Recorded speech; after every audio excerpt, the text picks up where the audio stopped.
This is question 6. Why did Jesus come when he did?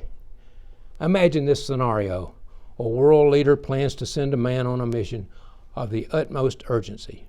The fate of the world rests upon the success of this operation, so the commander thinks carefully, strategically about his plan. Nothing can be left to chance. Every detail must be carefully considered. The leader will send only the perfect candidate for his missions. He must decide where to deploy his agent, how to get him there, and what goals should be attempted. And timing means everything. If the mission goes into operation too soon or too late, everything will be lost. The ultimate world leader, the one at the very top of the chain, planned just such a mission. The world was headed for destruction from the inside out because humanity was enslaved by sin in every human being. Men and women were at war with themselves and with one another.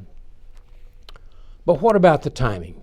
Could God have sent his Son sooner, earlier, or later? Galatians 4 phrases the idea beautifully. When the fullness of time had come, God sent forth his Son. In other words, conditions were optimal. The Romans themselves were actually part of the answer. For the first time in history, the Mediterranean world, the cradle of civilization, was unified. They had constructed the famous Roman roads. All roads lead to Rome, that would allow messengers to travel safely with news and ideas, as Paul and the first missionaries would do. Ships, too, had come of age. There was also the Pax Romana, the Roman peace, that endured from 27 BC until 180 AD. Jesus was born in the same generation in which it began, and it meant a relatively calm environment for the lower regions of Europe.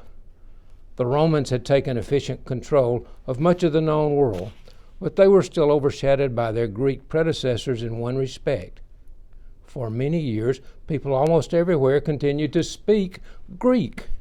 That shared language, Greek, made it possible for Paul and others to travel to many countries and tell people the good news of the gospel without cumbersome translations.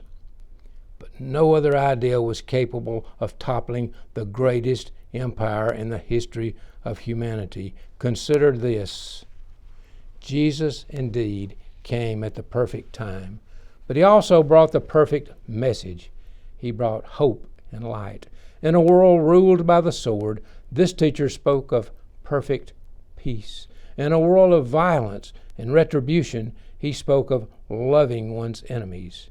In a world of death, he offered hope of new life, for now and for beyond the grave.